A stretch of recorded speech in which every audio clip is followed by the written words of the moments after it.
기억에 공통으로 들어갈 알맞은 용어를 쓰시오. 자, 이것은 어떤 사람이 고의 또는 과실로 위법하게 다른 사람에게 손해를 끼치는 것을 말한다. 다른 사람을 때려서 다치게 하거나 다른 사람의 재산을 훼손하는 것이 기억의 전형적인 예이다. 이거는 불법행위에 대한 설명이죠.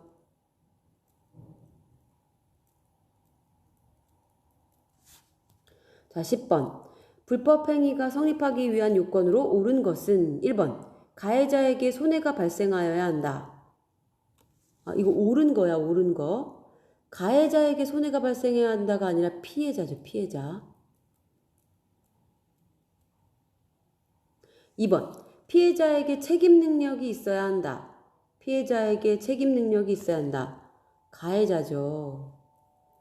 요것도 가해자, 요거는. 자, 3번.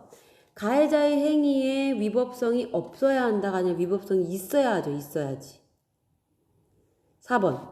가해자의 행위에 고의와 과실이 모두 있어야 된다가 아니라 고의 또는 과실. 고의만 발생할 수도 있고 과실이 발생할 수도 있는 거죠. 또는이기 때문에 두 개가 다 동시에 발생한다. 말이 아예 안 되는 거야. 고의면 고의고 과실이면 과실이죠. 그죠? 자, 5번. 가해행위와 피해자의 손해발생 사이에 인과관계가 존재해야 되죠. 답은 5번이 되겠죠. 자, 그 다음에 11번. 자, 근데 여기서 요거 하나 좀 알아둘까요? 선생님이 뭐를 알려주고 싶으냐 하면은 요거 한번 적어볼까?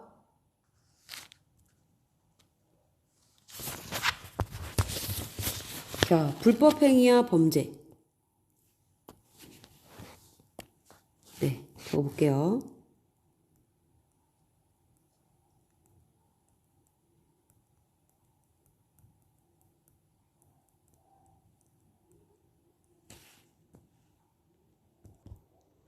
자, 선생님이 잠깐 영상을 멈추고 이렇게 적어봤거든요. 거기 10번하고 11번 사이에다가 적으면 좋을 것 같은데 불법행위랑 범죄랑 약간 헷갈리는 것 같아. 지금 불법행위라고 하는 것은 이제 민법에서 얘기하는 거고, 네, 범죄라고 하는 것은 형법에서 하는 얘기잖아, 그치? 그래서 민법에서의 불법행위에서의 나쁜 행동을 하게 되면 어떤 결과가 벌어지고, 범죄, 형법에서의 범죄에서 범죄라고 규정한 것으로 이제 나쁜 행동을 하게 되면 어떤 일이 벌어지느냐?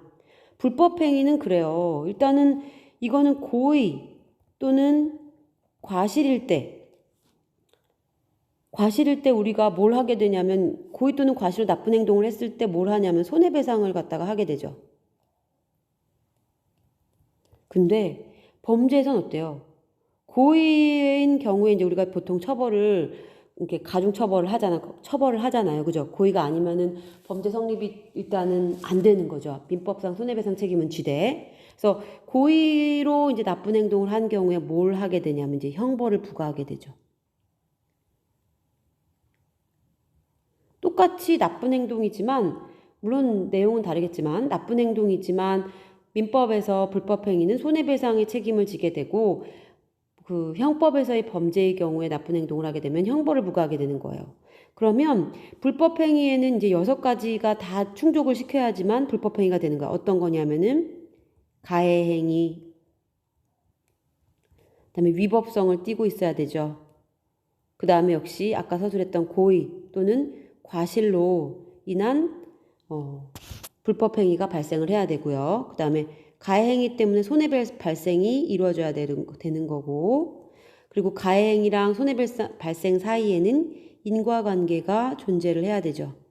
그 가해행위 때문에 이런 손해를 발생시켰다라고 하는 인과관계가 존재해야 되고, 책임능력이라는 게 있어요. 책임능력.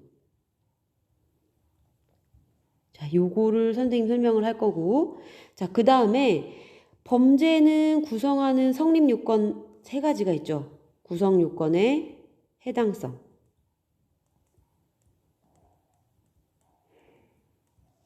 그 다음에 위법성,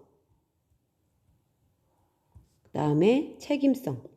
이 3가지를 다 떼야지만 범죄가 되는 거죠. 자, 그런데 지금 여기서 볼 수도 있지만 뭐가 있냐면은 여기서 말하는 책임 능력하고 여기서 말하는 책임하고 다르죠. 자, 이걸 좀 기억해 둬야 되는데, 자, 여기서 말하는 민법에서 말하는 이 책임 능력이라고 하는 거는 이렇게 적어볼까요? 책임 정도를 식별할 수 있는 능력.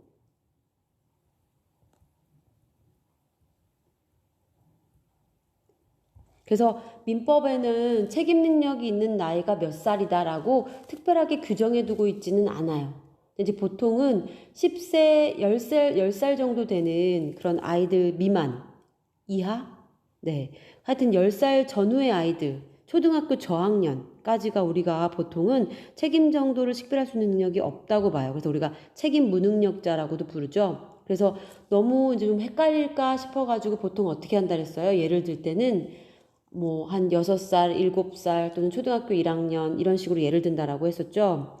자, 그렇기 때문에 요건 요렇게 이제 기억을 해두고, 자, 그런데 그 형법에서 말하는 책임하고는 좀 달라요.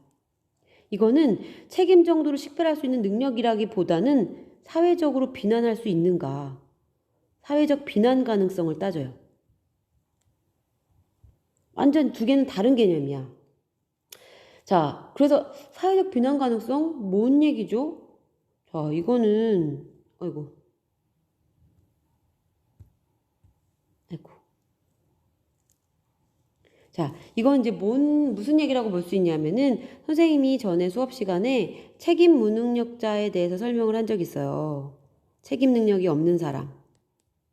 그래서 누구를 예로 들었었냐면은, 첫 번째는 우리 교과서에도 나와 있는데, 교과서 몇 쪽이냐 하면은, 네, 교과서 144쪽. 자, 교과서 144쪽에 보면은 거기 책임 능력이 없는 사람이 나와 있고, 우리 보통은 14세 미만인, 이런 사람들 있죠. 보통 이제 만 14세예요. 14세 미만인 자. 형사 미성년자라고 보죠. 형사 미성년자. 그래서 우리 이 사람들은 미성년자. 책임 능력이 없다라고 봐요. 그래서 이 사람을 갖다가 과연 사회적으로 이게 범죄에 해당하는 행위를 저질렀다라고 해서 이 사람을 갖다가 14세 미만인 아이들을 사회적으로 비난할 수 있느냐? 없다는 거죠. 그 다음에 또 두 번째는 뭐가 있냐면은 심신상실자. 이거는 이 사람들은 심신미약자랑은 달라요. 우리 교과서 144쪽에도 있지만 심신상실자라고 하면 심신장애로 사물을 판단할 능력이 없는 사람이에요. 그런 경우에는 우리가 이들을 과연 사회적으로 비난할 수 있는가? 없다 이거예요. 그래서 심신미약자가 나오는 경우가 있는데 심신미약자의 경우에는 책임이 좀 약간 감경 사유는 돼요. 책임성 감경 사유는 되지만 책임이 사라지는 건 아니야. 그는 그 심신미약자의 경우에는 우리가 책임성은 있다고 봐요. 대신 뭐 형벌을 갖다가 집행하거나 할 때 약간 형의 감경 사유는 되겠죠. 그 다음에 세 번째. 뭐 하는 거는 지금 책임성이 없는 경우로 하는 거예요. 세 번째는 저항할 수 없는 폭력이나 자신 또는 친족의 생명, 신체에 대한 협박으로 강요된 행위. 그래서 뭐 강요된 행위.